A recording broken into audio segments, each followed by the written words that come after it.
صل على محمد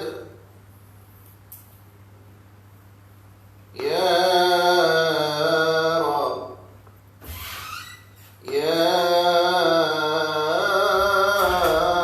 رب صل عليه وسلم.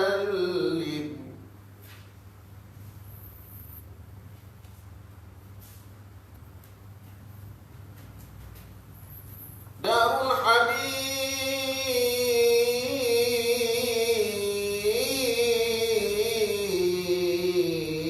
الحبيب دار الحبيب أحق أن تحواها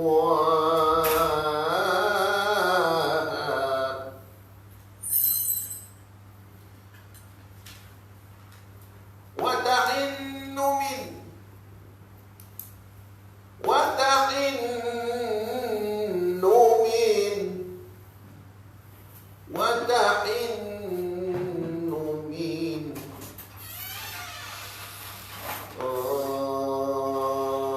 دار الحبيب أحق أن تهواها وتحن من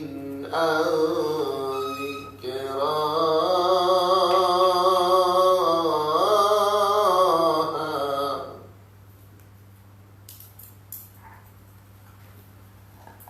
دار الذي نزل الكتاب دار الذي نزل الكتاب مفصلا دار الذي نزل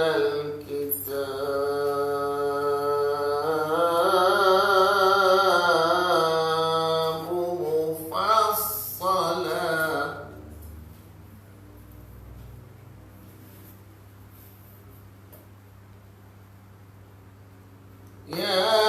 يا من بعثت إلى الخلائق رحمة يا طيبة يا مدينة يا خير من دفنت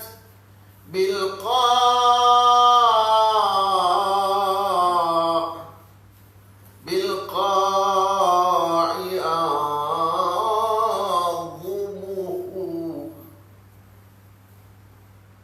فطاب من طيبهن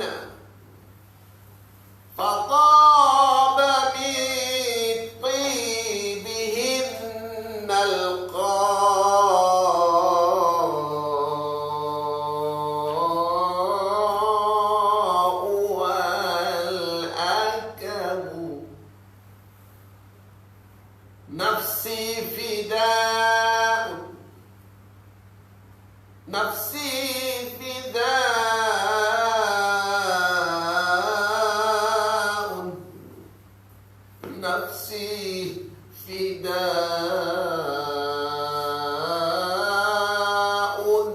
أنت ساكنه فيه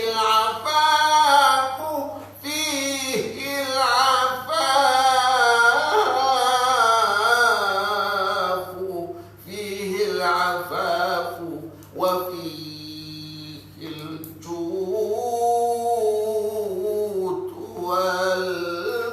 والكرم يا سيدي يا رسول الله يا سيدي اللهم ارضى عن قطب النفيس سيدي أحمد بن إدريس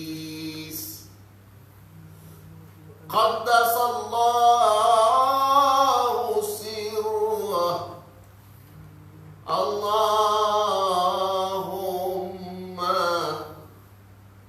ارضى اللهم ارضى عن قطب النفيس مولانا سيدي أحمد بن إدريس بسر النبي بسر الفاتحة.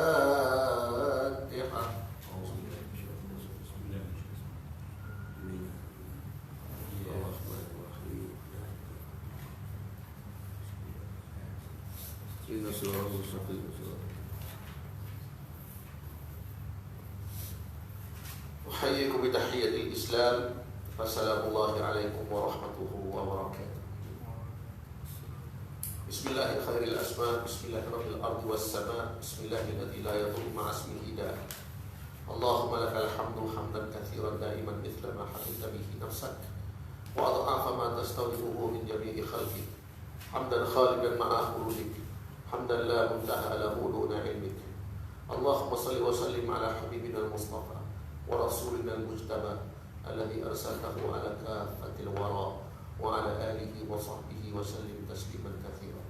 اللهم إنا قد خرجنا من حولنا وقوتنا إلى حولك وقوتك ومن علمنا إلى علمك ومن إرادتنا إلى إرادتك فأعوذ بك اللهم أن أقول زورا أو أغشى فجورا أو أكون بك مغرورا. أما بعد. Kita menggunakan kitab Ta'limul Muta'allim Tariqut Ta'allum.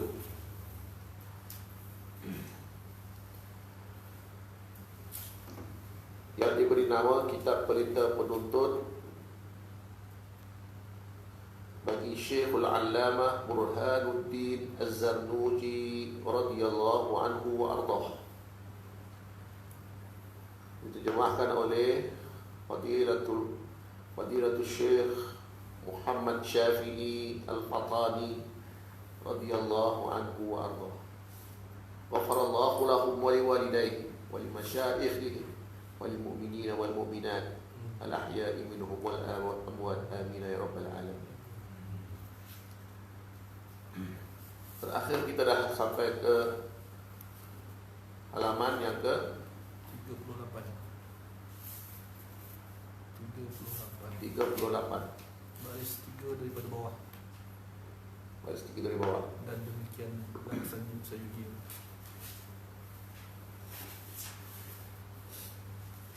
Qala musannif rahimahullahu ta'ala wa nafa'ana bihi wa bi'ulumihi fid daraini amina ya rabbal alamin.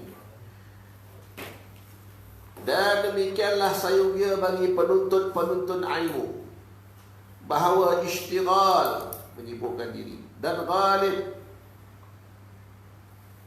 dia maknanya fokus dia ghalib dia dengan syukur akan Allah Ta'ala dengan lidahnya dengan mengucapkan tahmid terutamanya memuji-muji akan Allah Subhanahu wa Ta'ala dan berbagai-bagai sirah tahmid. Tahmid ni ada banyak. Alhamdulillah ada, nahmadullah, sami Allahu liman hamidah, itu pun tahmid. Ya.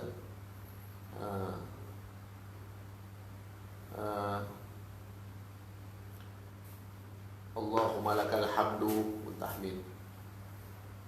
Itu meletakkan seluruh pujian kepada Allah Subhanahu wa Ta'ala kerana pada Allah Subhanahu wa Ta'ala itulah zat yang sebenarnya, yang hakikatnya wajibul wujud, yang mempunyai sifat-sifat kamalat, sifat-sifat kesempurnaan.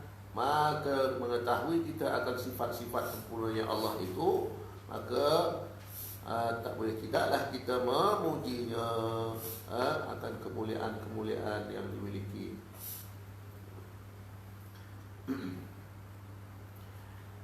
Ta'ala dengan lidahnya dan hatinya juga memuji Allah Subhanahu wa taala. Lidah dan hati mestilah satu jalan dalam memuji Allah Subhanahu wa taala, agar kita tidak keluar daripada kedudukan nifaq. Orang nifaq ini mereka mengucapkan alhamdulillah, tetapi hati mereka masih lagi memuji-muji makhluk. Itu tidak sidik, tidak sadik. Maknanya apa yang di dalam hatinya tidak sama apa yang di lidahnya. Dan anggota-anggotanya, ya, ini istighal syukur ya kan Allah Subhanahu wa taala, inilah mana syukur yang sebenarnya, yaitu dengan anggota-anggota, dengan melakukan ibadah dan melakukan apa yang diredai Allah taala semata-mata. Apa yang tidak diredai oleh Allah, tak disukai oleh Allah Subhanahu wa taala, maka dia diberi pilihan untuk menggunakan anggotanya, mengalihkannya, mengelakkannya. Dan hartanya juga bersyukur Allah Subhanahu wa taala dengan hartanya, dengan diinfakkan ke jalan Allah Subhanahu wa taala. Kerana hakikatnya harta itu ialah harta milik kamu, adalah harta yang kamu infakkan, bukan harta yang kamu simpan, bukan harta yang kamu wariskan, bukan harta yang kamu tunggu-tunggu. Itu bukan hartamu, tetapi hartamu adalah harta yang kamu infakkan ke jalan Allah Subhanahu wa taala, berikan kepada Allah Subhanahu wa taala. Dan bahawa i'tiqad ia, bahawasanya fahamnya, kefahaman yang diperolehinya, dan ilmu yang dikurniakan kepadanya, dan taufiknya makna apa? Setujunya daripada Allah Subhanahu wa taala, setuju, sejalan, sependapat, sama keinginan, itu taufik daripada Allah Subhanahu wa taala. Dan menuntuti ia akan penunjuk daripada Allah taala, minta petunjuk kepada Allah Subhanahu wa taala, daripada Allah taala dengan berdoa daripadanya. Menyeru ya kan Allah Subhanahu wa taala dengan cara berdoa dan merendah diri. Berdoa itu tidak mencukupi. Karena kalau orang berdoa kepada Allah Subhanahu wa taala seolah-olah memaksa-maksa Allah Subhanahu wa taala, ini doa yang tidak dilayan oleh Allah Subhanahu wa taala. Ya.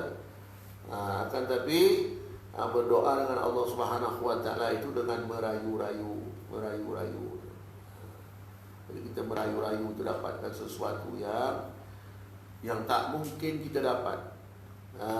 Itu cara berdoa kepada Allah Subhanahu wa taala. Jadi untuk merayu ini tak boleh tidak, dan merendah diri kepadanya.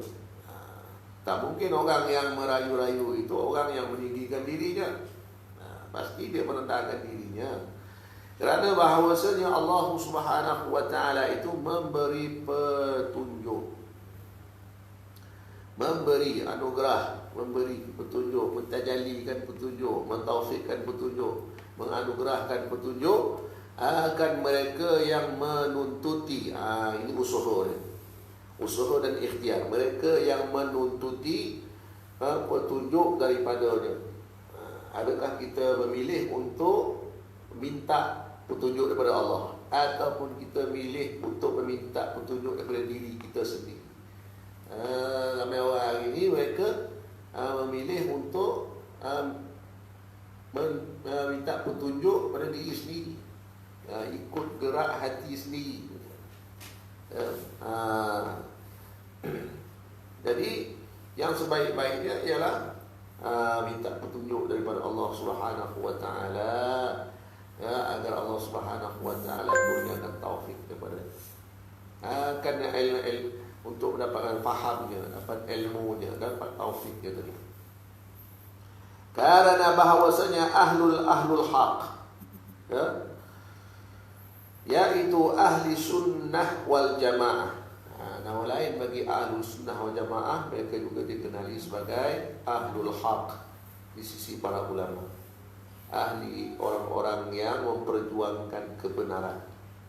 Kerana dalam doktrin ataupun pahaman ataupun pegangan ahli sunnah wal jamaah, semua perkara telah pun terjawab.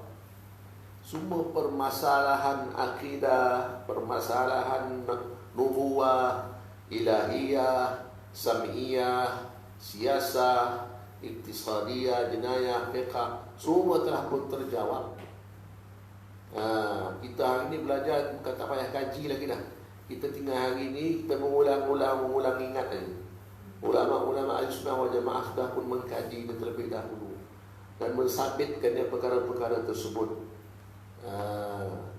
Dan kalau kita cuba untuk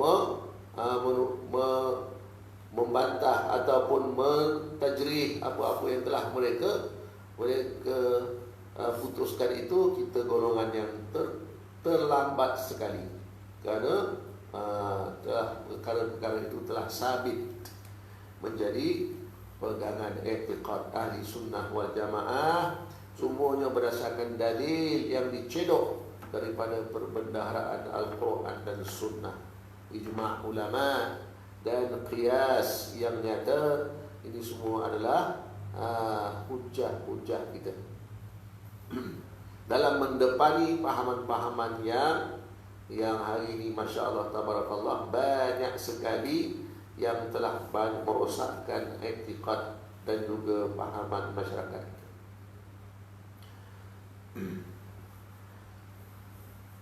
Yaitu ahli sunnah wal jamaah menuntuti mereka itu akan yang sebenarnya. Ada belajar daripada ahlinya, dengan diketahui akan sanadnya, maka tahulah kita sebenarnya. Daripada Allah Subhanahu wa ta'ala, menututi mereka itu akan yang sebenarnya daripada Allah Subhanahu wa ta'ala yang haqqul hadil mubinul asim. Betul ya? Aisyah.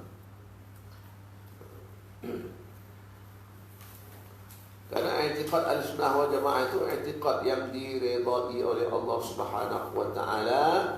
Bukan saja kita mengkaji, bukan saja kita membaca, bukan sahaja kita menggolongkan kita dalam NGO ahli sunnah wal jamaah, tetapi jangan lupa kita juga minta Allah Subhanahu wa ta'ala memberikan kefahaman yang cukup kepada kita tentang ahli sunnah wal jamaah. Inilah yang diamalkan oleh para ulama yang besar-besar. Mereka tidak mengkaji ilmu kalam semata-mata untuk membicarakan persoalan ilahiyah, nubuwah, sam'iyah, akan tetapi mereka juga minta Allah Subhanahu wa ta'ala tunjukkan jalan yang sebenarnya, faham yang sebenarnya, i'tiqad yang sebenarnya.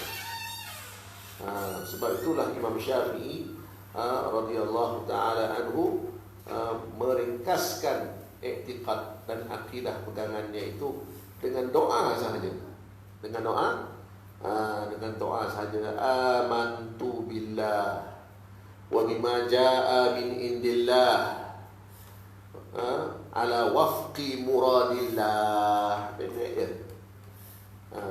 Kemudian amantu bi Rasulillah wa bima jaa min indi Rasulillah ala wafqi muradi Rasulillah. Itulah i'tiqad Syafi'i. Dia bermohon, Allahumma waffiq. Kemudian dia berdoa agar dipelihara akidah oleh Allah Subhanahu wa ta'ala. Akal kita, ustaz kita, persatuan kita tak boleh pelihara akidah kita. Yang pelihara akidah kita ialah Allah Subhanahu wa ta'ala. Jadi Imam Syafi'i kata, aku beriman dengan Allah Subhanahu wa ta'ala wa bima jaa min indillah, yang sebagaimana yang dikehendaki oleh Allah Subhanahu wa ta'ala.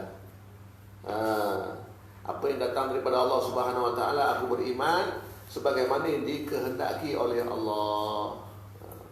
Amantu bi Rasulillah, dan aku beriman dengan Nabi Muhammad sallallahu alaihi wasallam Rasulullah, wa bima jaa min indillah, min indi Rasulillah, dan setiap apa yang datang daripada Rasulullah SAW aku beriman dengannya, ala muradi Rasulillah, sebagaimana yang dikehendaki oleh Rasulullah sallallahu alaihi wasallam. Ini paling tepat sekali, akidah yang paling tepat sekali yang kita mohon ke hadrat Allah Subhanahu wa taala, secocok sesuai dengan kehendak Allah dan Rasul sallallahu alaihi wasallam. Maka memberi penunjuk ia akan mereka itu. Ya, doa pastilah, doa kita yakin Allah Subhanahu wa taala itu akan beri petunjuk. Tetapi masalahnya pada waktu yang ditetapkan oleh Allah, bukan pada waktu yang kita tetapkan. Kerana kita hanya berdoa saja, kita tidak menentukan waktu bila doa itu diperkenankan.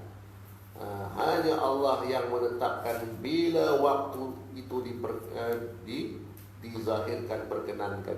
Tetapi asasnya bila kita berdoa, maka pasti akan dibalas oleh Allah Subhanahu wa taala, dijawab oleh Allah Subhanahu wa taala, dikabulkan oleh Allah Subhanahu wa taala. Ya.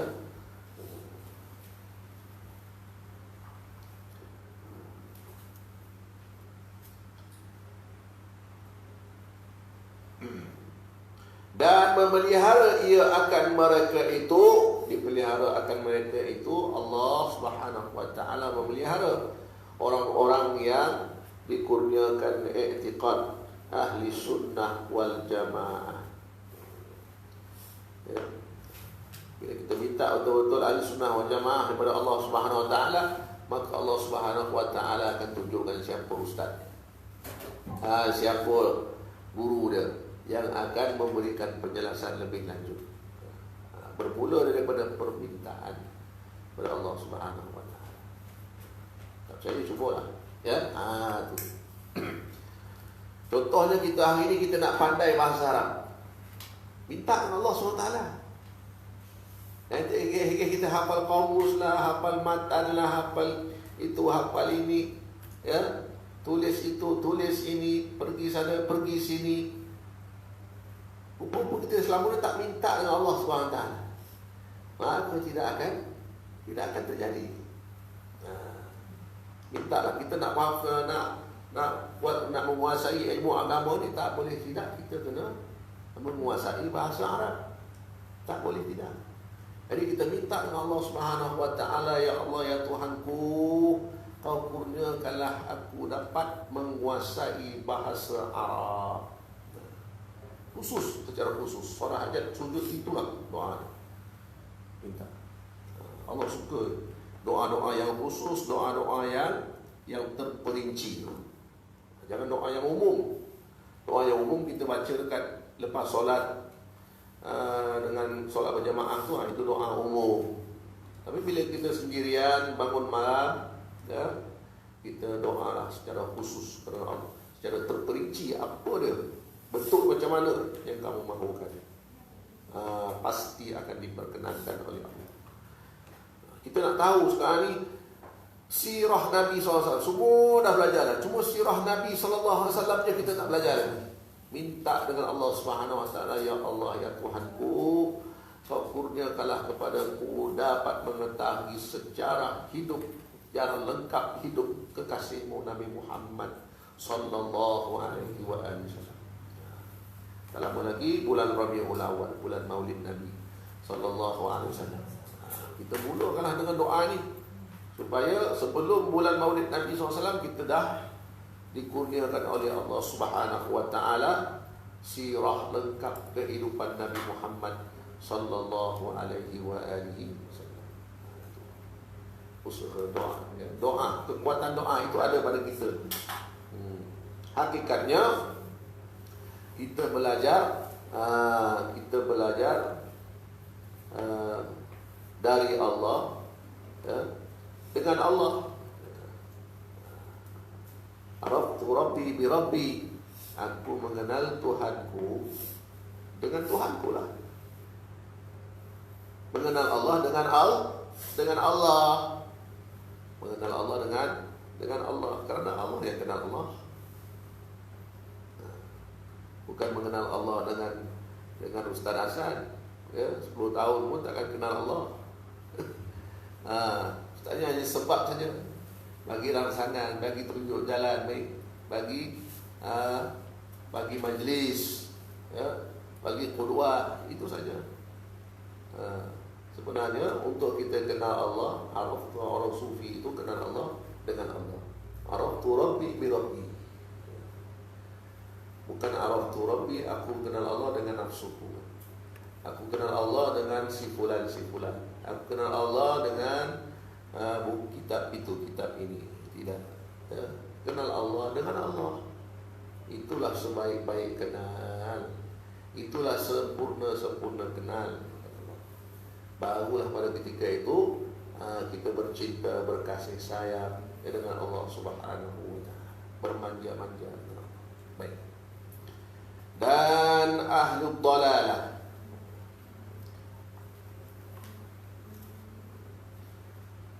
yaitu mereka yang sesat, hairan mereka itu, keliru lah. Hairan mereka itu maksud sesat, hairan. Sesat maksud ni keliru, dhalalah ni keliru. Sesat sama lah, keliru dengan sesat. Kalau ada istilah dalam bahasa Arab ni, bahasa Melayu mungkin sesat itu ada melalui bila salah jalan. Tapi kalau keliru itu salah pikiran. Tapi kedua-duanya dalalah dibagi. Sesat, dalalah, keliru pun dalalah juga. Dan tercengang mereka itu dengan pandangan mereka itu. Dan akal mereka itu menuntuti mereka itu akan sebenar daripada makhluk yang lemah. Mana mungkin makhluk yang lemah boleh memberikan jawapan yang sempurna.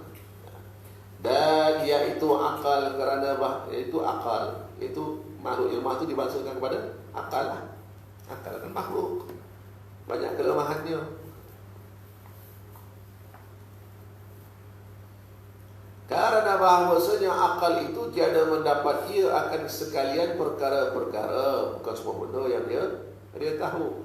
Seperti mata tiada nampak ia akan sekalian perkara-perkara, tak semua benda dia nampak. Maka didinding akan mereka itu hijab, akal dihijab, mata dihijab, dan lemah mereka itu, dan sesat mereka itu, dan menyesat mereka itu. Kalau bergantung hanya pada akal, kita bergantung hanya saja dengan mata, maka kita akan keliru, akan sesat, akan dalal. Sabda Rasulullah sallallahu alaihi wa alihi wasallam, "Man 'arafa nafsahu faqad 'arafa rabbahu." Setengah ulama mengatakan ini bukan hadis, ya, ini kalam sahabat, ya, Ibnu Umar ataupun Sayyidina Umar, wallahu a'lam. Tapi sangat masyhur dan mempunyai sir dan asrar, rahsia, ma'rifah, permulaan pengetahuan, teori tentang ma'rifah. Man arafa nafsahu faqad arafa rabbahu. Artinya siapa-siapa yang kenal ia akan dirinya yang diciptakan oleh Allah Subhanahu wa ta'ala itu, maka sesungguhnya kenal ia akan Tuhannya. Dirinya itu jangan lihat tangan, jangan lihat kaki, jangan lihat suara, jangan lihat hidung. Itu semua boleh kita gerakkan sendiri dengan ta'alum iradatnya, kudratnya ada pada kita. Tapi cuba lihat jantung, cuba lihat darah yang mengalir. Siapa yang menggerakkan, siapa yang mengalirkan? Cuba lihat nafas, cuba lihat paru-paru kita, kembang kempis. Siapa yang mengembangkannya, mengempiskan. La haula wala quwwata illa billahil aliyyil azim. Tidak ada lain kita yang menggerakkannya. Ya. Usus kita bergerak, dia masuk makanan, masuk udara, usus kita pun bergerak. Ya. Pusing, tak ada, kita tekan switch lah. Nah, tak ada switch kita kat pusat, tak ada. Dia bergerak sendiri sampai masuk, dia pun keluar jadi najis. Sampai masuk keluar melaju kubur, sampai masuk keluar melaju dubur. Ya. Tak ada, kita tak ada switch. Ya. Kita suruh tidak, kita halang, kita tak boleh nak suruh, kita tak boleh nak halang, dia jalan sendiri. Siapa jalankan? Siapa yang jalankan? Di situ kita lihat, nah, ada satu kuasa yang menguruskan. Tak lain tak bukan Allah Subhanahu wa ta'ala yang mentadbir. Tanpa takbiran kita tak mentadbir degupan jantung kita. Kita tak mentadbir usus kita. Kita tak mentadbir darah yang mengalir di dalam tubuh jasad kita. Kita tak takbir. Semua ni kita tadbiran Allah Subhanahu wa ta'ala. Yang kita takbir itu pun tak semua, ialah tangan kita, kaki kita, panca indera. Panca indera ni adalah takbir kita sikit. Tetapi itu bukan semua kita takbir pun. Bahkan Allah juga yang menggerakkannya. Man arafa nafsahu faqad arafa rabbahu. Ini permulaan bagi orang yang ingin mengenal Allah. Artinya siapa-siapa yang kenal ia akan dirinya, maka sesungguhnya kenal ia akan Tuhannya. Namun peringkat yang tinggi bagi orang sufi itu, araftu rabbi bi rabbi. Dia kata, aku kenal Tuhanku dengan Tuhanku lah. Baik, bukan dengan diriku lagi. Kerana diriku sudah fana, kata orang sufi. Diriku ni binasa, suatu hari akan binasa. Wa yabqa wajhu rabbika dzul jalali wal ikram, kullu man 'alaiha fan. Semuanya akan binasa, melainkan zat Allah Subhanahu wa ta'ala. Maka tidak mengisbahkan pengenalan itu melalui diri, tetapi melalui Allah. Araftu rabbi bi rabbi. Maka apabila kenal ia akan lemah dirinya, kenal ia dan mengetahui ia akan kuasa Allah Ta'ala, dan ia akan Tuhannya, dan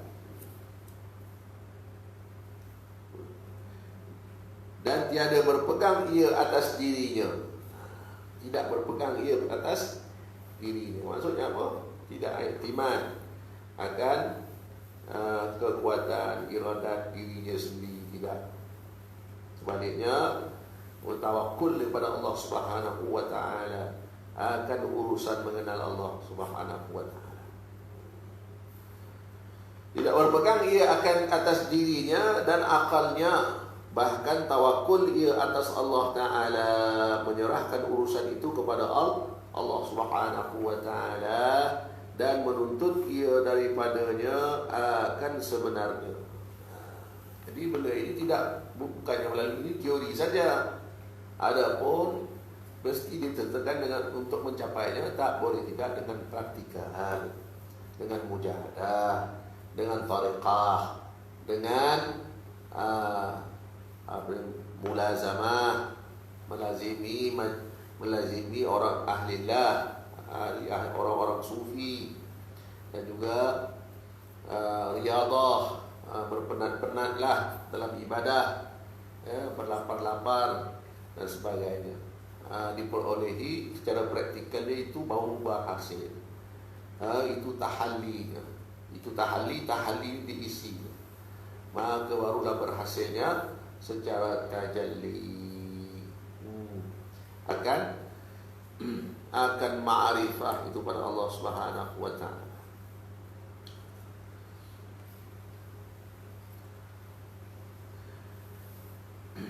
Tiada berpegang ia atas dirinya dan akalnya, bahkan tawakul ia atas Allah Ta'ala dan menuntut ia daripadanya akan sebenarnya.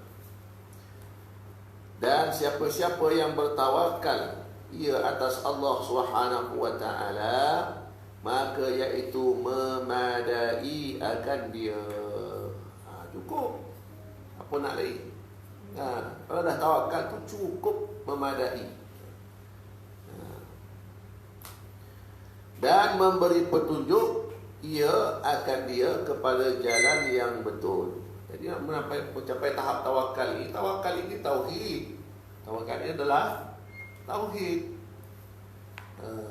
Mentauhidkan Allah Subhanahu wa taala itu ialah bertawakal pada Allah Subhanahu wa taala. Dan tawakal adalah Islam. Islam itulah tawakal. Islam itu menyerahkan. Tawakal itu juga menyerahkan. Itulah Islam. Jadi, namun ada kaedah-kaedah dan tertib orang yang bertawakal. Jangan semata-mata tawakal tanpa usaha. Itu tidak ikut tertib yang sebenarnya. Kerana baginda Rasul sallallahu alaihi wasallam bila dikisahkan bila ada seorang sahabat yang datang ke masjid lalu tak diikat untanya di mana-mana pokok. Lepaskan dia, tawakal pada Allah. Kita sekarang ni nak pergi ibadah di masjid. Lalu dia ketahui oleh Rasulullah SAW, mengapa engkau tidak ikat unta engkau terlebih dahulu? Sebelum masuk masjid, tawakal ala Allah. Dia kata, mana boleh macam tu, kata Nabi SAW. Ikat dulu untamu, kunci dulu keretamu, lock dulu, selepas itu tawakallah kepada Allah Subhanahu wa ta'ala. Itu cara tertib yang betul.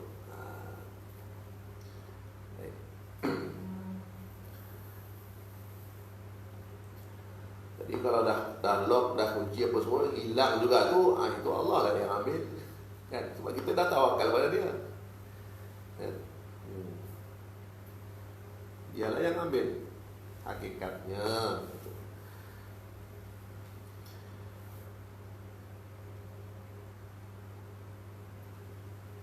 Memadai akan dia dan memberi petunjuk ia akan dia. Dengan syarat, dengan sempurnanya tawakal tadi, maka dapat petunjuk akan dia kepada jalan yang betul. Dan siapa-siapa yang ada baginya harta, maka jangan penyayang ia.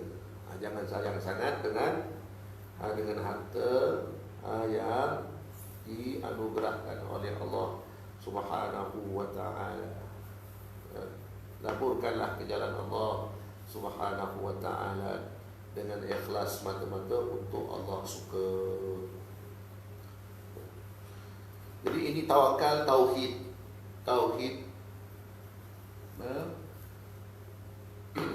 iaitu mengesahkan Allah Subhanahu wa ta'ala. Dalam hal mengesahkan Allah Subhanahu wa ta'ala ini terbahagi kepada dua, yaitu pertama ahadiyah, yang kedua wahidiyah. Ahadiyah itu bagi ini i'tiqad orang arifin billah, orang arifin billah. Ahadiyah itu ialah seperti, ini isyaratnya, nak isyaratkan bagaimana ahadiyah itu, tauhid itu berlaku, yaitu umpama laut bila mauj, umpama al-bahru bila mauj, laut tanpa ombak.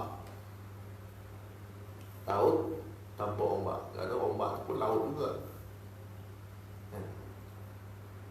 Jadi orang tidak akan kata ombak itu sungai punya. Ombak itu laut lah, dan laut itu memang berombak. Ini dikatakan sebagai, jadi Allah itu mentauhidkan Allah Ta'ala itu umpama laut yang tidak berombak. Dia tak perlu dah sebut laut, tak perlu sebut ombak lagi. Dan peringkat yang pembahagian yang kedua, di sisi orang-orang arif billah mengesahkan Allah Subhanahu wa taala itu isyaratnya adalah seperti wahidiyah, yaitu mengesahkan Allah itu seperti laut di mauj, laut dengan ombak. Allah itu bagaikan lautan, ya, dan ombak itu akuan. Ombak itu akuan, masyu Allah, selain Allah. Allah itu laut, ombak itu alam. Tak terpisah. Tak terpisah. Laut itulah ombak dan ombak itulah laut. Jadi ini adalah isyarat tauhid bagi orang arif. Dan perkara ini ada ibaratnya. Kalau kita kaji, ada ibaratnya lagi untuk lebih jelas lagi. Dan ianya tidak terhenti kepada kalam, perkataan semata-mata. Kita boleh kata, kita boleh up status, tulis macam tu. Wahidiyah tu macam mana, ahadiyah tu macam mana. Tetapi kita tak punya. Maka lebih baik kita memilih tarekat. Memilih tarekat, di sana kita beramal. Jadi orang sufi ni, ya, mereka dapat ilmu melalui amal. Berbeza dengan orang awam, mereka beramal bila dapat ilmu. Orang sufi beramal baru dapat ilmu. Jadi bertariqah, baru mencapai bertariqah, mudah-mudahan mencapai ma'rifah hakikat. Kalau tak capai pun mati dalam husnul khatimah. Ya, mati dalam husnul khatimah. Ini cita-cita orang yang memilih jalan tariqah. Paling last kan. Ya. Baik.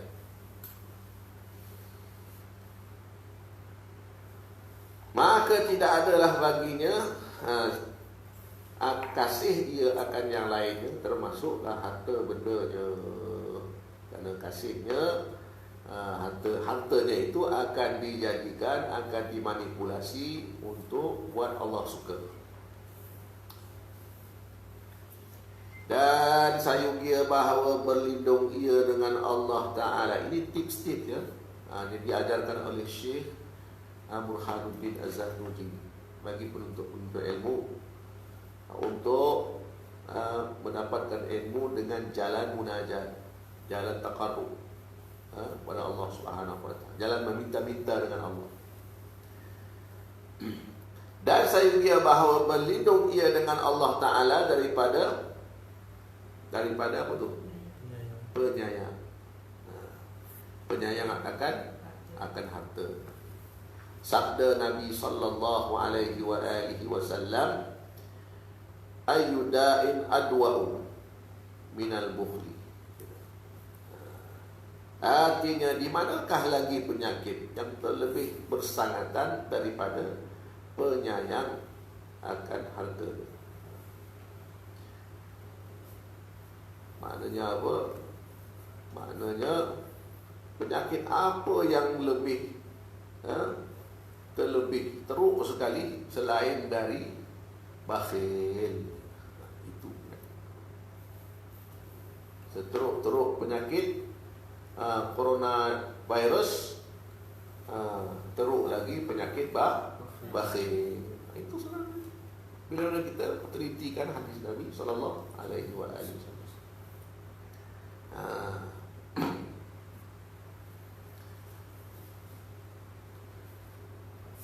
Dan adalah bapa kisahnya, dimasukkan kisah.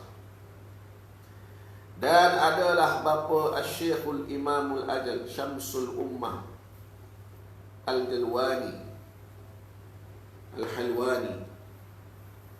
Papa je, miskinlah, tak punya banyak harta. Menjual ia akan halwa-halwa. sebab di apa tu, digelar sebagai Al-Halwani. Bukannya Halwani hal ehwal wanita, kan? Ini Halwani, orang yang menjual manis-manisan, halwa. Dia jual manis-manisan dan gula-gula. Alamak dia, kan Arab tu dia ada manisan-manisannya. Itu dia jual.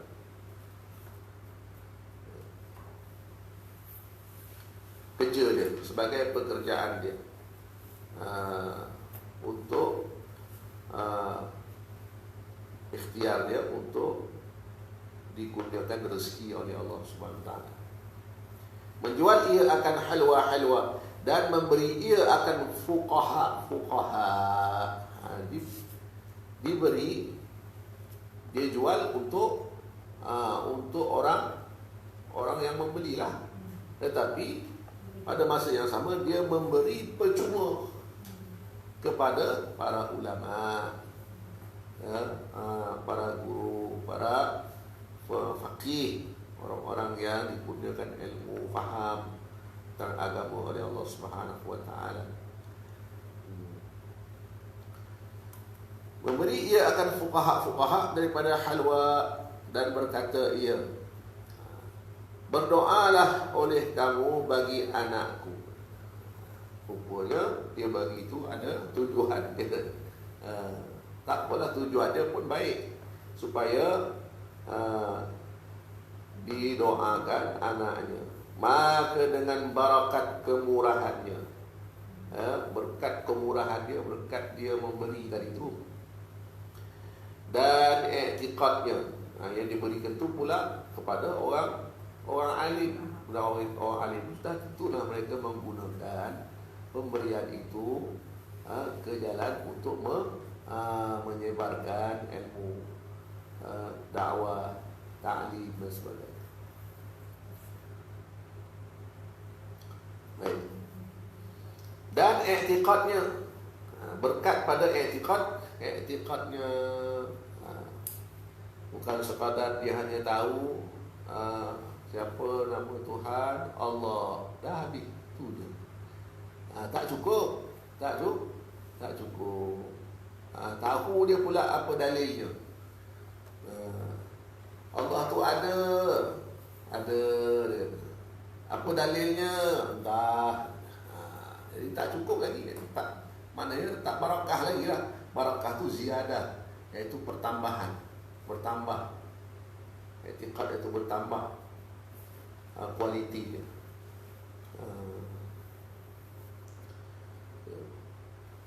Kalau tahu dalilnya, maka yakin dia, sampai dia ada potensi untuk jadi yakin. Kadang ada orang tahu dalil juga, tapi tak sampai lagi yakin, ya. Sebab baru tahu Allah ada, belum tahu sifat-sifat yang lain lagi. Begitu.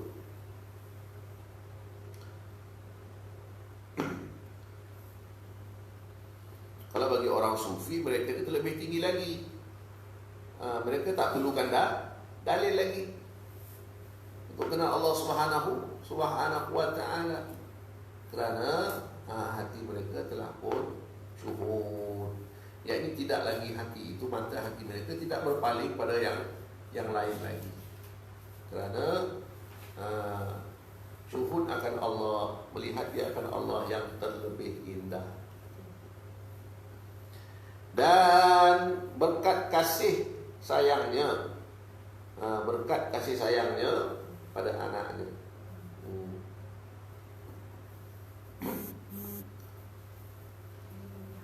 Berkat kasih sayang pada anaknya macam Nabi Ibrahim lah, dia mengasihi anaknya. Didahulukan ridha Allah Subhanahu Wa Taala dulu, kemudian barulah ridha anak. Jadi berkah apa yang berlaku pada Nabi Ibrahim itu, maka ditukarkan oleh Allah Subhanahu Wa Taala leher anaknya itu menjadi leher kibas. Maka tidak terbunuhlah anak, yang terbunuh ataupun tersembelih ialah kibas. Berkah, itu berkah. Dan merendah dirinya, tawadhu, mencapailah anaknya akan barang yang ia mencapaikannya. Maknanya tercapai cita-cita anak tadi. Minta doa, semua itu untuk anak dia. Jadi itulah, ya, memang daripada dulu adab orang dulu, orang Islam dulu, dibawakan anak-anak kecil mereka bertemu dengan para ulama, para ahlillah, para salihin, para sufi, ya, untuk didoakan mereka. Dan saya kira pula bahawa membeli oleh penuntut ilmu itu istilahnya membelilah, menggunakan harta. Akan kitab-kitab dengan sertanya. Dengan apa? Betul sertanya. Dan mengambil upah ia. Dan mengambil upah ia akan menyuratnya. Mengambil upah, menulis. Kalau ada orang yang mahu kitab itu ditulis, maka mereka ini menulis dan diambil upah. Tolong taik, diberi, dikenakan upah.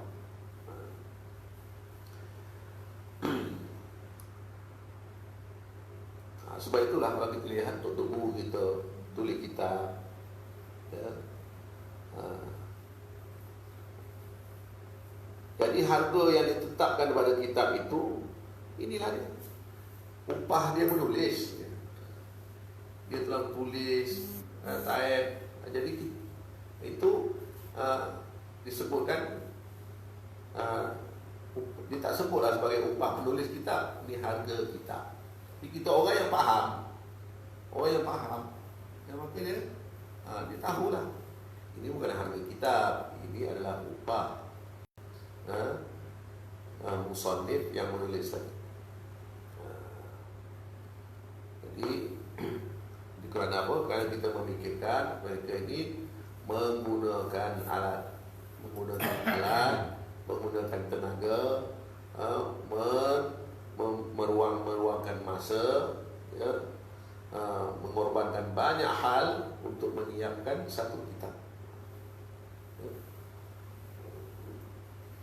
Maka kalau kita tengok harga kitab, apa pun harganya, janganlah kita mengeluh, ya, karena kita tak tahu betapa susahnya orang yang menulis. Anggaplah sebagai upah. Maka jadilah ia pertolongan atas belajar ilmu dan belajar fiqh. Seboleh-bolehnya lah ambil upah itu dalam urusan agama juga. Ada kena-mengena lah dengan ilmu, dengan apa? Ilmu dan amal. Kena-mengena dengan ilmu dan amal. Jadi itu bukan yang tak ada kena-mengena macam pergi servis aircon. Bukannya tak boleh. Memang tak ada kena-mengena dengan ilmu dan amal, tapi bukan berbentak tidak tak boleh, tetap halal, tetap tetap diperlukan. Contohnya. Tetapi penuntut ilmu itu mereka menjaga daripada itu semua. Jangan sampai kerja-kerja dalam urusan mencari rezeki terpisah daripada ilmu dan amal.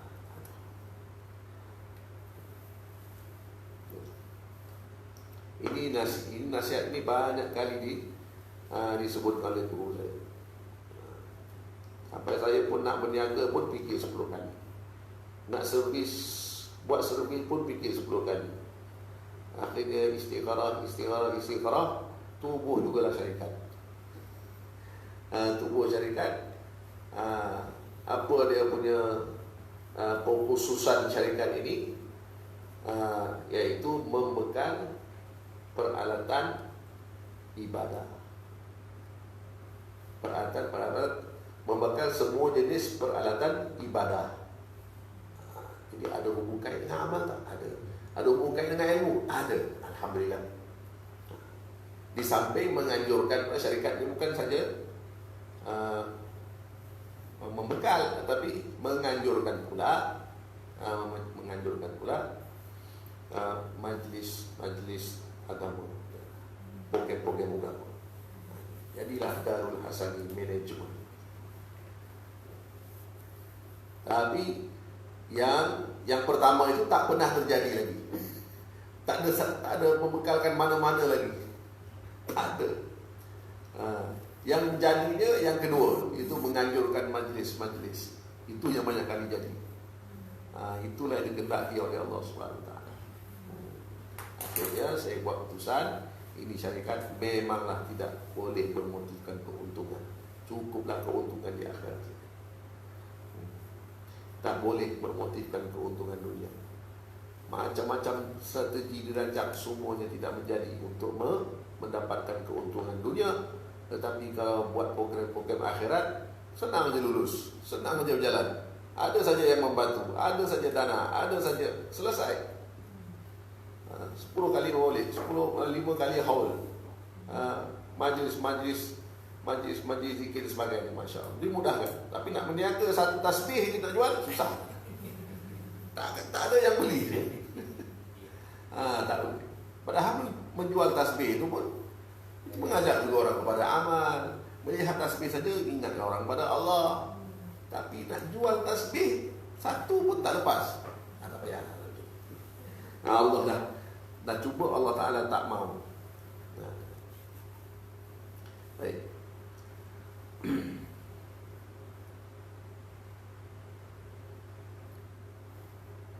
Saya tengok kawan saya, dia jual tasbih laku, beratus-ratus laku, beribu dapat. Jual tongkat, macam-macam jenis tongkat, tongkat sufi ada, tongkat ulama ada, tongkat kayu yang mahal-mahal ada, dia jual laku.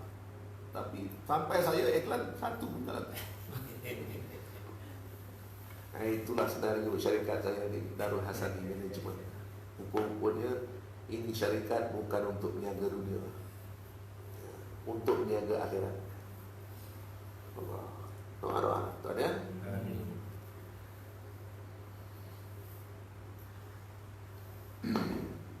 Pertolongan atas belajar ilmu dan belajar fiqh. Apa beza belajar ilmu dan belajar fiqh? Belajar ilmu ini asas, ya. Tapi bila dah sampai peringkat faham, belajar pula macam mana mau faham. Ilmu sudah sampai, ya, ilmu Quran contohnya. Kita guru baca Bismillahirrahmanirrahim, kita pun ikut Bismillahirrahmanirrahim. Terjadi majlis ilmu tu. Jadi majlis ilmu. Walaupun bawah pokok, ada orang ajar kita Iqra, A, Ba, Ta, ya.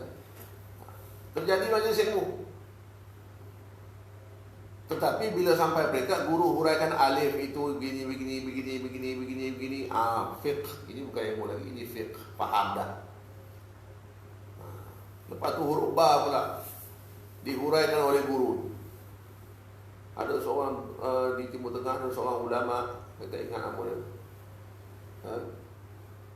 Dia dapat PhD dengan kajian huruf ba je. Huruf ba je. Mana dia? Doktor Ba, Profesor Ba. Sebab dikaji huruf Ba ni sampai sehalus-halusnya.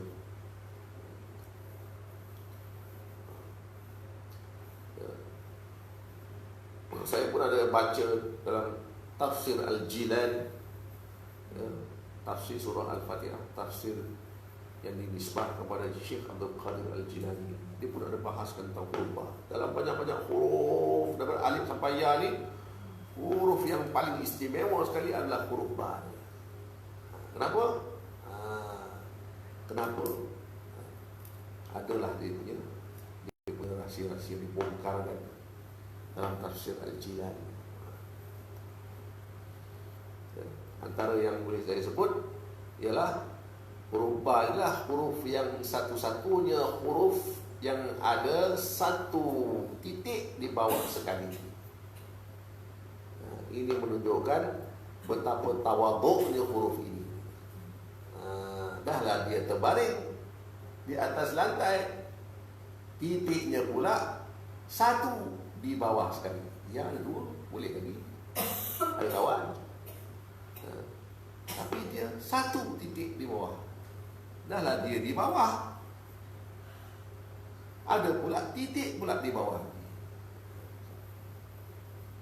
Dan dia tidak boleh berdiri. Tak boleh dihilangkan titik itu. Kalau ya, boleh dihilangkan titik kan? Bunyi lagi ya. Apa lagi yang titik bawah? Jim, titik dia kat tengah-tengah, bukan di bawah. Yang lain semua huruf titiknya semua di atas semua. Tapi ba inilah yang paling tawaduk sekali. Dan ba inilah yang ada dalam perkataan abdu, hamba, ain, ba, dal. Ya. Menunjukkan apa? Menunjukkan hamba segala huruf.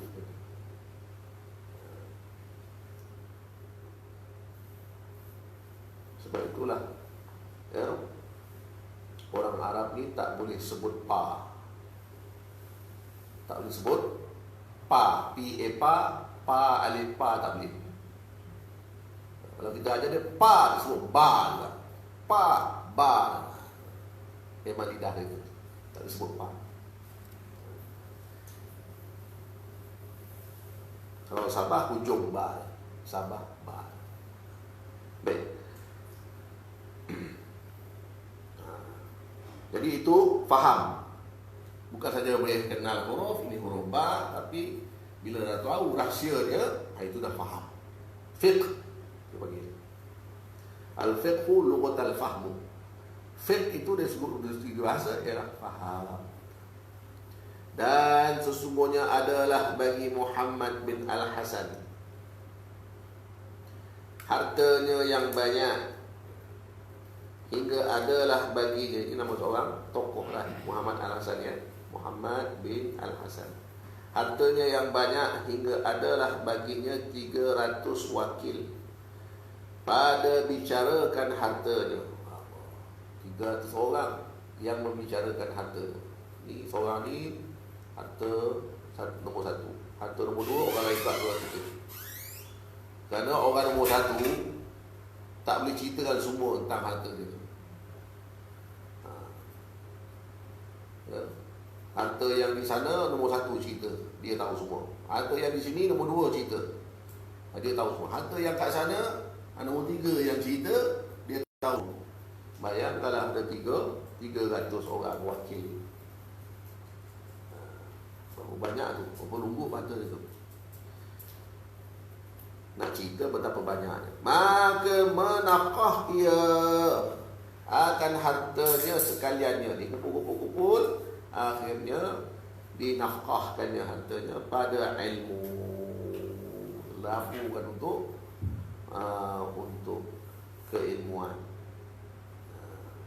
urusan menuntut ilmu, belanja menuntut ilmu, musafir menuntut ilmu, kitab-kitab ilmu, guru-guru ilmu, hadiah untuk guru-guru ilmu, ya, tempat-tempat ilmu, tikar-tikarnya, meja-mejanya, semuanya dia sponsor.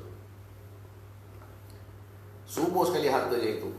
Dan tiada tinggal baginya satu kain yang elok. Hinggakan pakaiannya pun banyak yang telah pun terjual. Orang kaya lah pakaian mahal, siapa lagi.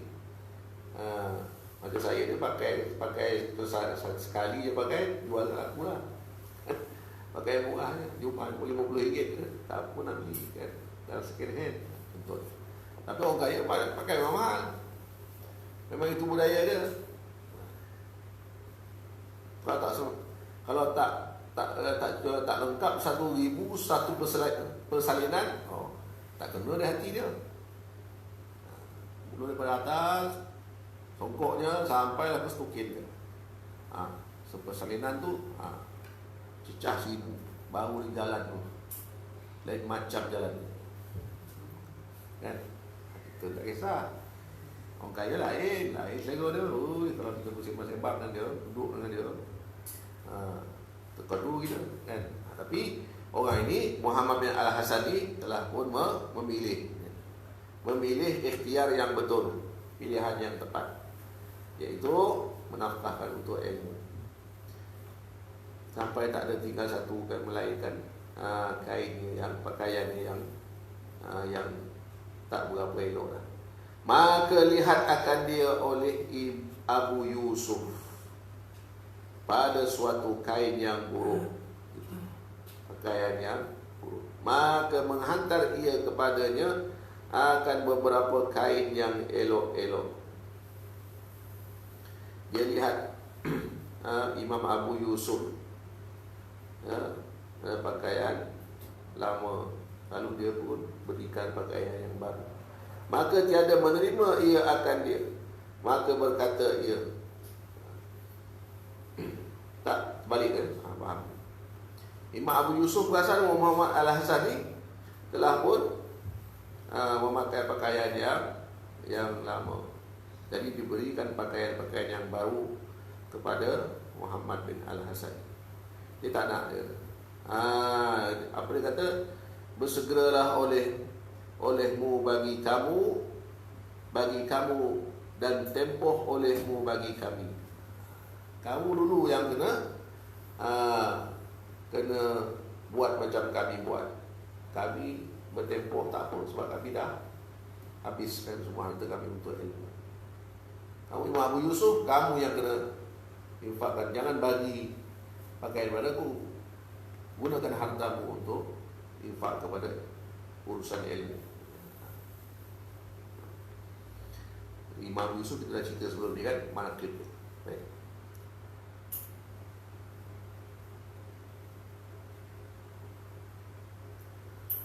Dan mudah-mudahan sesungguhnya tiada menerima ia akan dia itu, dan jika adalah menerima akan hadiah itu, sunat sekalipun boleh dia terima.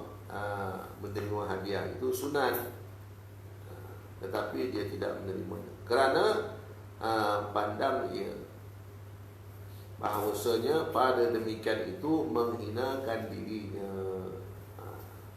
Aku sudah infakkan seluruh harta kepada jalan Allah Subhanahu wa taala, terima pula hadiah daripada orang lain. Satu penghinaan bagi dia. Dan bermula menghinakan dirinya itu tiada harus pula kerana sabda Nabi sallallahu alaihi wasallam, laisa lil mu'mini an yudhilla nafsahu. Artinya tiada harus bagi orang mukmin itu bahawa menghina ia akan dirinya. Ya. Tiada harus, maknanya bukan tak boleh, boleh, tapi tak haruslah. Kerana apa? Kerana dikhawatiri akan diambil kesempatan oleh orang kafir, orang munafik di atas diri orang mukmin tersebut. Laisa lil mu'mini an yudhilla nafsahu. Namun bagi orang sufi, memanglah orang mukmin itu tidak boleh menghina dirinya, sebab dirinya itu Allah yang punya.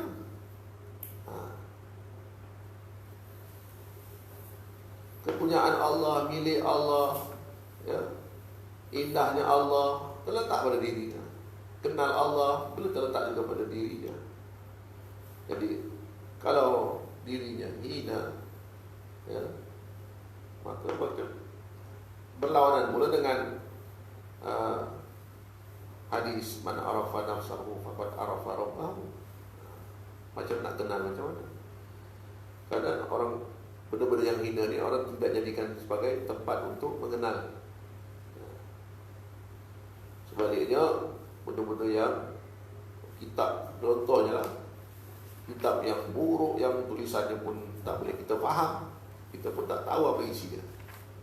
Tapi kalau kitab tu jelas, putih macam ni, tulisannya pun hitam jelas, titiknya pun cukup, baris cukup, kan kita dapat mudah faham. Jadi kita perlukan yang sepatutnya.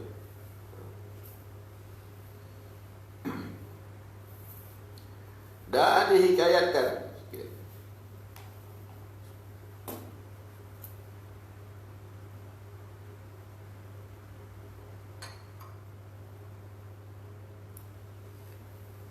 Nah, baca qasidah tu anak ni. Sebelum kita sambung, bismillah. Salawat. Nah.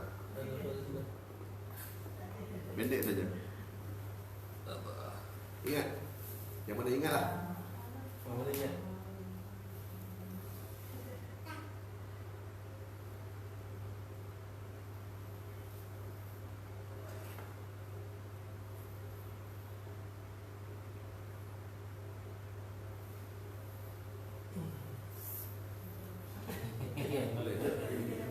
Yang pendek-pendek, yang mudah-mudah kita ringkas. Yang itu ke Allah yang lebih.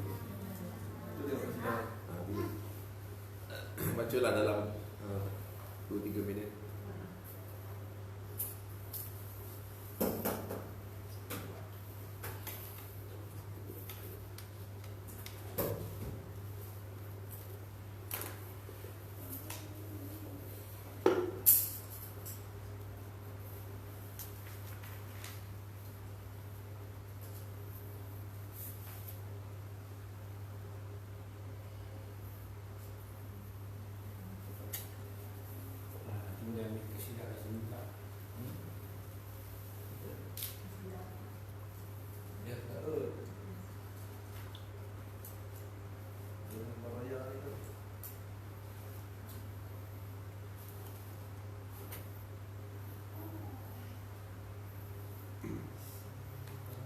Bismillah.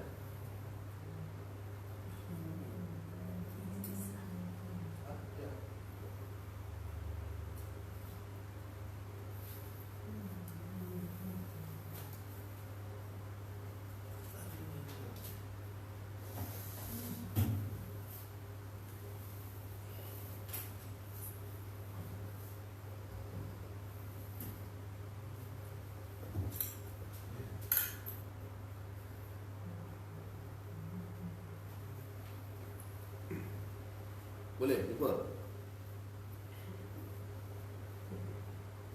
Tak jumpa tak apalah. Biar Ustaz bacakan.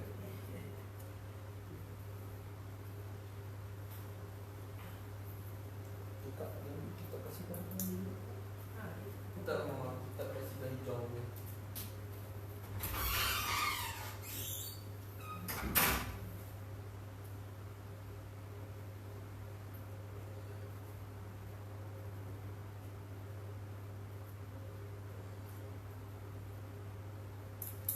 Itu kitab Ihya tu bahasa Arab. Kita tahu ni. Saya cuba dia dekat lah. Tak boleh ingat lah. Nak beli online je. Oh, ada juga online. Ada tak? Boleh boleh cari kan. Siapa ada. Cetakan bila? Tengok dia punya Muqaddimah. Cetakan.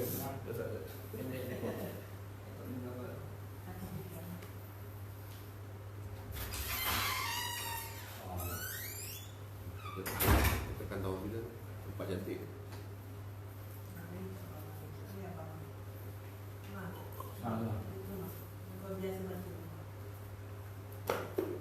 Jadi terjemahan tu Ustaz. Kalau dulu. Lagi pun dah cik ya. Oh, dia dah syarah. Takhrij. Kalau dulu terjemahan tu tak Indonesia. Betul Arab.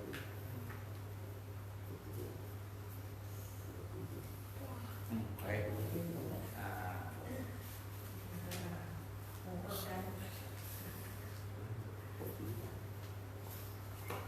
Jess, nama Jess.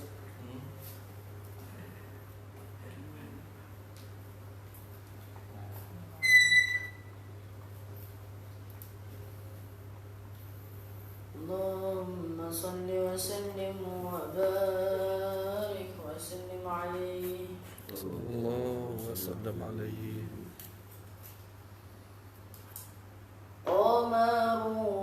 قمرون قمرون قمر سيدنا النبي قمرون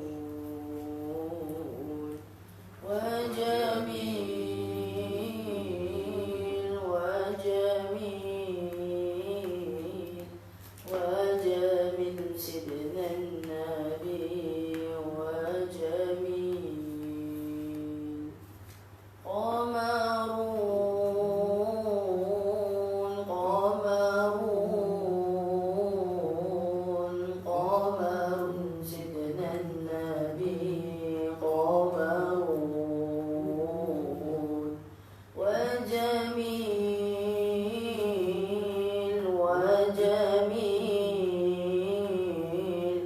وجميل سيدنا النبي وجميل وكف المصطفى كالورد نادي وعطرها يبقى إذا مست أيادي الله الله وكف المصطفى كالورد نادي الله الله وعطرها يبقى إذا مست أيادي الله الله وعم نوالها كل العباد وعم نوالها كل العباد وعم نوالها كل العباد حبيب الله يا خير البرايا قمرون قمرون قمر سيدنا النبي قمرون وجميل وجميل وجميل سيدنا النبي وجميل ولا ذل له بل كان نورا الله الله تنال الشمس منه والبدورا الله الله ولا ذل له بل كان نورا الله الله تنال الشمس منه والبدورا الله الله ولم يكن الهدى لولا ظهورا ولم يكن الهدى لولا ظهورا ولم يكن الهدى لولا ظهورا وكل الكون أنار بنور طه قمرون قمرون قمر سيدنا النبي قمرون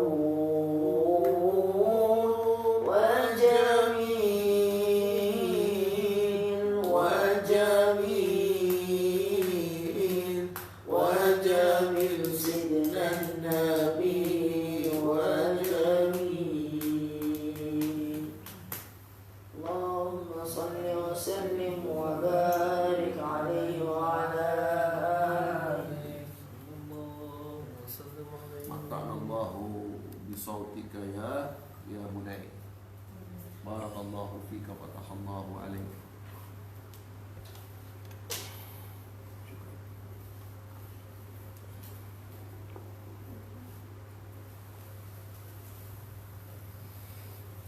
Dalam qasidah tadi disebut qamar. Qamarun itu dinisbahkan kepada Rasulullah sallallahu alaihi wasallam, yang mana sebagaimana yang dijelaskan oleh Sayyidina Abu Bakar As-Siddiq radhiyallahu anhu. Dia ditanya, bagaimanakah wajahnya Rasulullah sallallahu alaihi wasallam? Maka Sayyidina Abu Bakar As-Siddiq mengatakan, wajhuhu kal qamar, wajahnya seperti bulan yang mengambang. Qamar itu adalah bulan yang mengambang, bulan mengambang penuh. Nak cerita betapa indahnya tak terceritakan, melainkan disyabihkan, ditashbihkan, diserupakan di bulan yang mengambang penuh. Ya.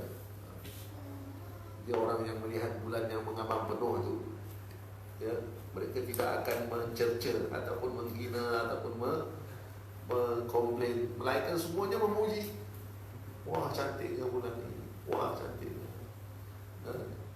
Wah, cantik. Itulah maknanya bila mana melihat Rasulullah SAW sallallahu alaihi wasallam. Ini adalah satu jalan untuk kita mendekatkan diri kepada Allah Subhanahu wa taala. Jalan puji Nabi, jalan sayang Nabi, jalan rindu Nabi. Itu jalan untuk taqarrub ila Allah Subhanahu wa taala. Wala zillallahu bal kana nura. Dalam qasidah itu tidak ada baginya, wala zillallahu, tidak ada baginya Rasulullah sallallahu alaihi wasallam itu bayang-bayang. Bal kana nura, bahkan dia itu adalah cahaya. Bagaimana bayang-bayang ada cahaya? Ada cahaya ada bayang-bayang. Jadi itulah yang dinakalkan, diabadikan tentang khususiyat istimewaan Rasulullah sallallahu alaihi wasallam dalam qasidah itu. Jadi diulang-ulang kita mendengarnya, makin kenal kita dengan Nabi sallallahu alaihi wasallam. Jadi keluarlah kita daripada awam.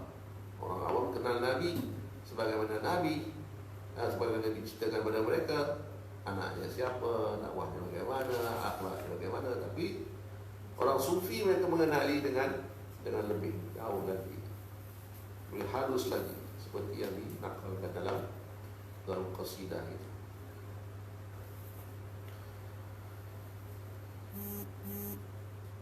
Dan dihikayatkan bahawa fakhrul Islam Al-Arsabandi menghimpun akan kulit ini ulama tu atau ulama sebelah Ajam, sebelah timur.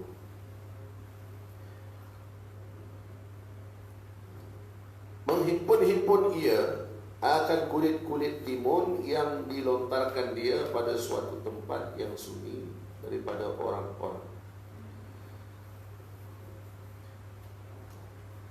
yang dibuang oleh orang. Maka makan dia akan dia kulit itu. Maka lihat akan dia oleh satu hamba perempuan. Nampak dia oleh seorang hamba perempuan. Maka mengkhabar ia dengan demikian itu akan penghulunya, direport pada penghulu dia atau tuannya, bagi tahu tuannya ada seorang lelaki makan kulit timun dekat sana, dekat tempat pembuangan sampah. Maka menjadi ia baginya akan suatu seruan. Lalu keluarlah perintah iklan. Maka menyeru ia akan dia kepadanya. Maka tiada menerima ia. Maka sebabnya itu kerana inilah. Atau apa? Tiada menerima ia. Maka sebab itu ba'da. Sebabnya itu kerana inilah. Maksud dia apa? Menyeru ia akan dia. Dan demikianlah sedia bagi penuntut-penuntut ilmu itu. Kita lihat maksud ibarat, bahawa ada ia mempunyai himmah yang tinggi, tiada tamak dan tiada loba akan harta-harta orang.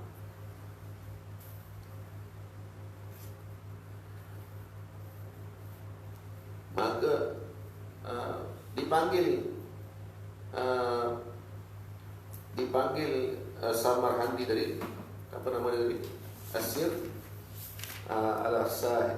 Al-Arsabandi tadi dipanggil oleh tuan pada hamba perempuan tadi untuk diberikan apa-apa, janganlah makan di kulit timun lagi.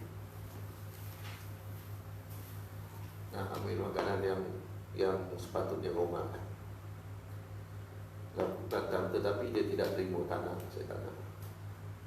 Maka sebab itu kerana inilah. Maka sebab itu kerana inilah itu, kerana dia ingin menjaga ilmunya. Kerana dia tak tahu harta tuan itu mana sumbernya. Kalau kulit timun tu yang dibuang orang pun, dia tahulah sumbernya memang tak ada dimiliki oleh siapa tu. Sampah. Jadi dia yang ambil itu halal bagi dia. Itu halal 100%. tidak dimiliki oleh siapa-siapa pun kulit timun tu orang sudah tidak mahu lagi. Jadi dia ambil terus jadi milik dia dan dia makan. Kalau harga orang kaya tadi, banyak lagi sanksi dia.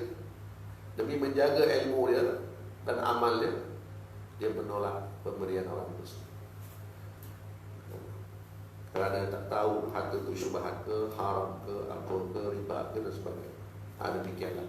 Halnya penuntut ilmu itu menjaga dirinya dengan himmah dan memerhatikan setiap sesuatu yang masuk ke dalam tubuh jasad.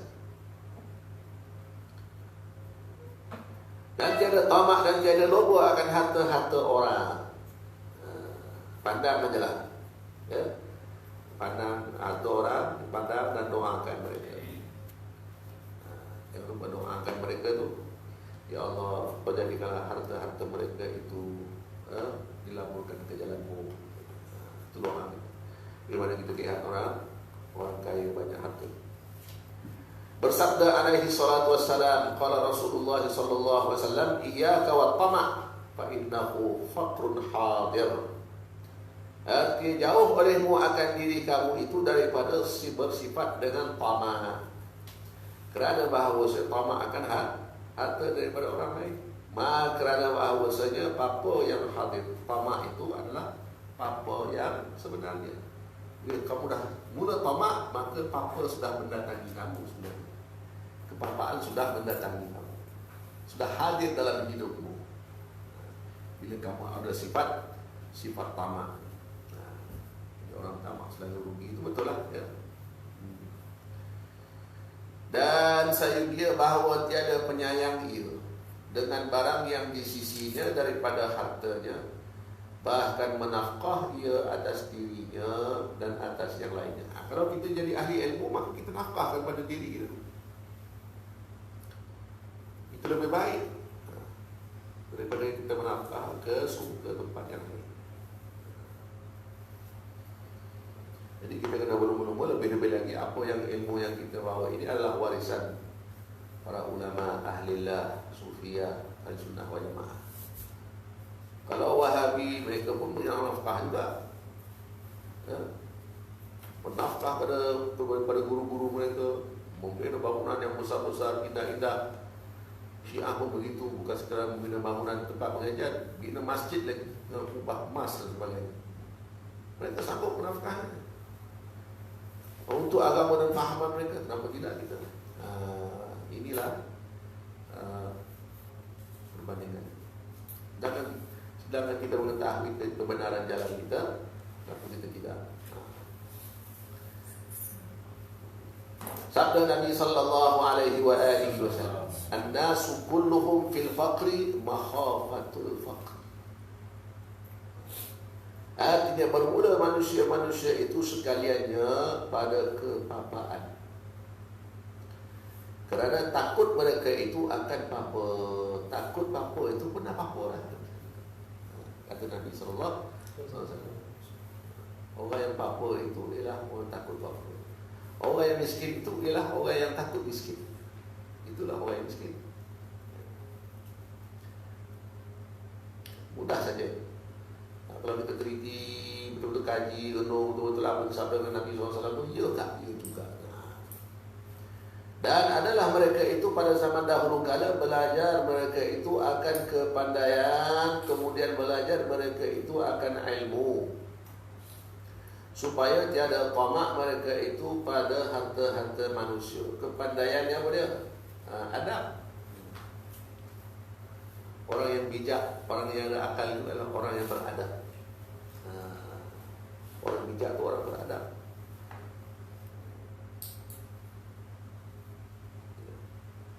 Kalau pandai tapi tak ada adab, jadi pencuri lah. Dia lah yang paling pandai pencuri. Kunci macam mana pun dia boleh buka.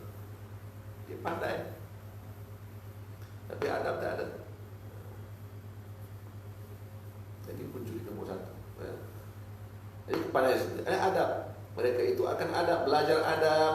Kemudian belajar, mereka itu akan ilmu, supaya tiada tamak mereka itu pada harta-harta manusia. Apa nak tamak? Sedangkan kita semua ada bagian masing-masing. adalah bagian mereka bergembiralah, bersenang-senanglah dengan bagian masing-masing. Dan pada Al-Hikmah, siapa-siapa yang jadi kaya dengan harta orang jadi apa? Kata ahli hikmat, siapa-siapa yang kaya disebabkan harta orang. Ayah dia kaya, dia pun jadi kaya. Contohnya senang je, nurun semua harta kat dia. Ayah dia orang kaya, ayah dia dulu betul-betul daripada miskin jadi kaya. Dia tak, lahir-lahirnya terus dapat kaya ayah dia. Orang macam ni kata ahli hikmah sebenarnya orang ni miskin. Apa sebenarnya? Sebab dia kaya disebabkan harta bapa dia. Bukan dikurniakan oleh Allah Subhanahu Wa Taala melalui usaha dan ikhtiarnya. Ini orang ni miskin. Apa kerana? Kata ahli hikmah. Dan bermula orang yang alim apabila adalah dia sangat tamak, nescaya tiada tinggal baginya kemuliaan ilmu. Nabilah. Jadi orang bila diuji dengan harta benda, maka leka dia, lalai dia, ghaflah dia, bakhil dia, maka ilmu yang dituntut selama ni tidak dimuliakan oleh Allah SWT. Tidak membawa kemuliaan kepada diri dia. Sebaliknya dia jadi hina. Mulia itu lawannya hina.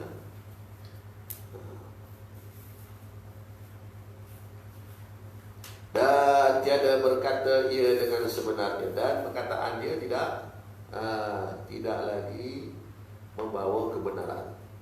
Sebaliknya pura-pura saja.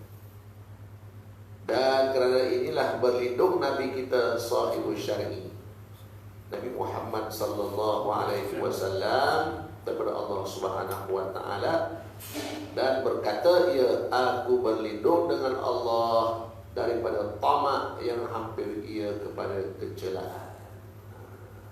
Satu penyakit yang susah nak diobati, nak ditawarkan dia, melainkan perlindungan daripada Allah Subhanahu wa taala. Nabi sendiri pun sereda ini penyakit, Masya Allah. Tapi kalau minta pertolongan Allah Subhanahu wa taala, lindungi diri kita daripadanya, sungguh-sungguh insya-Allah kita akan terpelihara dari kecelaan, sifat tamak itu tadi. Wallahu a'lam. Kita dulu insya-Allah. Bagi seterusnya untuk pasal ini kita sambunglah pada pengajian yang akan datang. Wallahu a'lam. Bismillahirrahmanirrahim. Allahumma ftah alaina futuhal arifin warzuqna fahman nabiyyin wa hifdzal mursalin wa ilhamal malaikatil muqarrabin bi rahmatika ya arhamar rahimin. Allahumma ya halim khalliqna bi khuluqil halmi wa haqqibna bi haqa'iqil 'ilmi واهدنا بنور الفهم إنك على كل شيء قدير وصلى الله على مولانا محمد النور المؤمن للنسيان بنوره وعلى آله في كل لمحة ونفس عدد ما وسعه علمك آمين والحمد لله رب العالمين. وبالله التوفيق. السلام عليكم ورحمة الله وبركاته.